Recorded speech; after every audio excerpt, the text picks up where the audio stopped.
سلام، احوال شما خوبین؟ چطور این ویدیو قبلی رو دیدین؟ چند تا مسئله راجع به اختلاف دما و محاسبه دما در واحدهای مختلف صحبت کردیم. امروز با مبحث دیگه‌ای در مورد ولی همون دما در خدمتتونیم. این ویدیو سومه راجع به این فصل دما که ما میخوایم راجع به مطالبی که پای تخته براتون نوشتم، گرمای ویژه یا ظرفیت گرمای ویژه، تعادل گرمایی یا دمای تعادل و محاسبه گرما و حل یک مثال صحبت کنیم.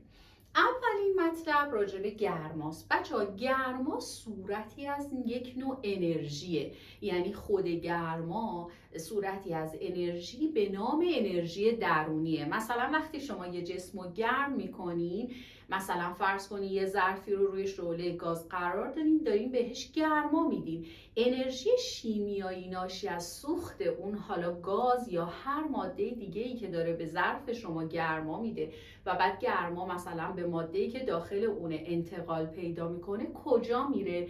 این انرژی صرف گرم شدن اون ماده میشه، یعنی انرژی درونی اون ماده رو افزایش میده. هر چقدر دمای یه جسمی بالاتر باشه بچه‌ها، انرژی درونی اونم حتما بیشتره. پس انرژی درونی در واقع همون گرماست. وقتی که یه جسم رو گرم میکنین در واقع انرژی درونیشو افزایش میدین، یا برعکس اگه سردش کنین انرژی درونی اون جسم رو کاهش دادین. پس اگه خواستین تعریف کنین گرما رو، میگیم گرما صورتی از یک انرژیه، حالا انرژی درونی که بچه‌ها به دلیل اختلاف دما بین دو جسم مبادله میشه. یعنی اگه یه جای گرم باشه یه جای سرد باشه، فرض کنین اتاق خیلی خیلی گرمه، شما پنجره رو باز میکنین، اصطلاحاً میگین هوا بیاد تو. ولی یادتون باشه تو فیزیک ما اصلا مفهومی به نام سرما نداریم. نبود گرما رو میگیم سرما. و هر وقت که شما حالا پنجره رو باز کردید، در اتاق رو باز کردید که هوا مبادله بشه، میدونید که از این به بعد گرماست که داره از اتاق خارج میشه، سرما داخل نمیاد.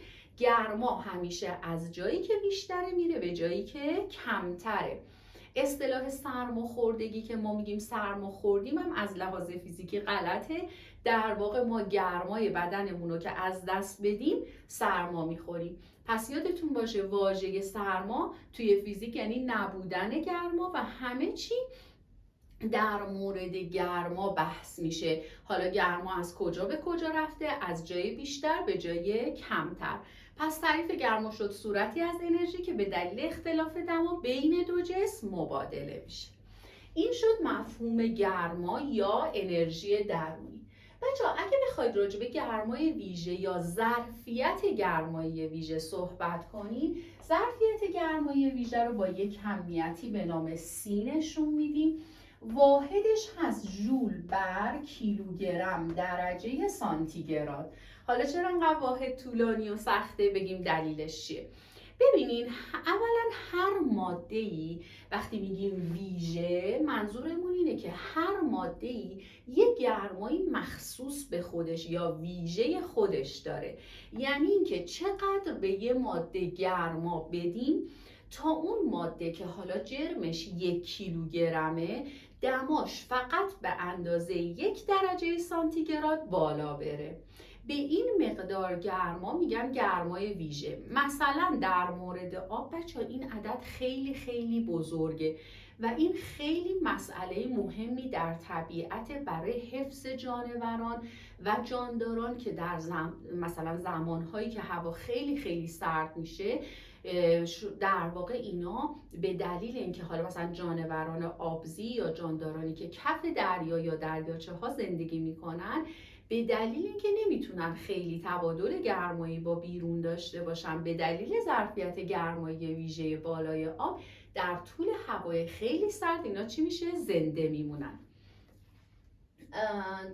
مثلا میگیم که گرمای ویژه آب 4200 کیلوگرم ژول بر کیلوگرم درجه سانتیگراده. اینو میخوایم معنا کنیم بچه‌ها. میگیم یعنی اگر 1 کیلوگرم آب داشته باشیم مثلا داخل یه ظرفی به اندازه 1 کیلوگرم آب ریختیم، بهش حرارت میدیم، این حرارت رو انقدر میدیم که فقط دمای این، حالا اگر مثلا 5 درجه است بشه 6 درجه، یعنی فقط 1 درجه دماش بالا بره. مقدار گرمایی رو که بهش میدیم محاسبه بکنیم ببینیم چقدر گرما دادیم، اون مقدار میشه گرمای ویژش. در مورد آب چقدر گرما باید بدیم تا دما 1 درجه سانتیگراد بالا بره؟ 4200 ژول گرما باید به آب داده بشه تا فقط دماش 1 درجه سانتیگراد بالا بره. این عدد انقدر بزرگه، پس برای افراد یا اون جانورانی که در ته دریا زندگی میکنن یه معجزه است که اجازه نمیده اینا تبادل گرمایی زیادی داشته باشن. دماشون ته اقیانوس، ته دریا یا دریاچه تقریبا همواره ثابت میمونه. 4200 جول خیلی گرماست که بخواد انتقال پیدا کنه که اینا دماشون تغییر بکنه. بعد نکته دیگه هم بچه در مورد گرما حواستون باشه، ما گرما رو با کیو نشون میدیم و واحدش ژوله، چون گفتیم صورتی از انرژی، همه انرژیان واحدشون ژوله، پس گرما با کیو نشون داده میشه و این واحد رو هم داره. این هم شد تعریف گرمای ویژه که براتون به طور مثال گرمای ویژه چی رو گفتیم؟ آب. حالا بیاین قبل از اینکه راجع به محاسبه گرما حرف بزنیم با یه آزمایشی دمای تعادل یا تعادل گرمایی رو توضیح بدیم. بچه‌ها فرض کنید شما یه ظرف آب سرد دارین، داخل ظرف آب سردتون یه میخی رو که حالا روی شعله گذاشتید و یه مدت زیادی بهش حرارت دادید تا به سرخ شدن رسیده، یعنی به قرمز شدن رسیده، میندازین داخل این ظرف آب سرد. یه مدت بهش استراحت میدین و صبر میکنین تا ببینین چه اتفاقی میفته. مثلا بعد از یه ربع که میاین میبینین که دیگه نه آب مثل قبل سرده و نه میخ مثل قبل داغه و از حالت سرخی خارج شده. این نشون میده این دو جسمی که کاملا با هم در تماسن به تعادل گرمایی و دمای تعادل رسیدن. میگیم اگر دو جسم در تماس کامل باشن و دماشون تغییری نکنه، اون دو جسم اصطلاحاً در تعادل گرمایی هن و دمایی که دارن، حالا مثلا بعد از یه ربع اندازه میگیریم دمای آب، حتما دمای میخم همون اندازه است. فرض کنیم 20 درجه، میگیم اون دمای 20 درجه دمای تعادل این دو جسمه. آب چون سرد بوده حالا گرم شده، انرژی درونیش بالا رفته. آفرین. میخ به دلیل گرم بودن و از دست دادن گرماش انرژی درونیش پایین اومده و سرد شده. به این دلیل میگیم تبادل گرما صورت گرفته، یکی گرما از دست داده یکی گرما رو گرفته، در نهایت اینا به یک دما رسیدن، همدما شدن. پس اون دما رو میگیم دمای تعادل و به این فرایند میگیم تعادل گرمایی. این اتفاقی که دو جسم در تماس کاملا و دماشون تغییر نمیکنه یعنی در تعادل گرمایی هستن. اینم از این. حالا من تخته رو پاک کنم ببینیم محاسبه گرما به چه شکله. اگه بخوایم گرما رو محاسبه کنیم، اندازه گیری کنیم، چجوری گرما رو اندازه میگیریم؟ گفتیم گرما با علامت کیو نشون داده میشه، واحدش ژوله.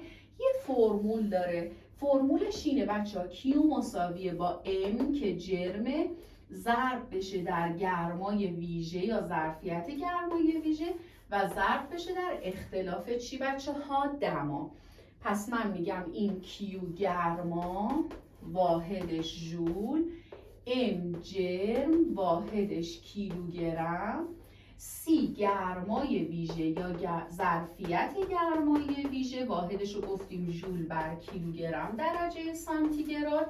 اختلاف دما بچه‌ها اگه یادتون باشه تو ویدیو قبلی گفتیم چه بنویسیم دلتا تتا چه بنویسیم دلتا تی هیچ فرقی نمیکنه. حالا ما اینو نوشتیم واحدش سانتیگراده، اگه دلتا تی بنویسید واحدش میشه کلوین.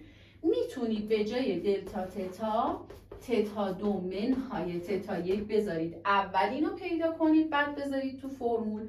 نه اگه خواستید یه دفعه توی یه مرحله اینو انجام بدید، کیو مساوی میشه با ام سی دلتا، به جای دلتا تتا بذارید تتای 2 منهای تتا 1، ولی اینو حتما تو کجا بذارید؟ توی یک پرانتز و فرمولتون رو به این شکل داشته باشین.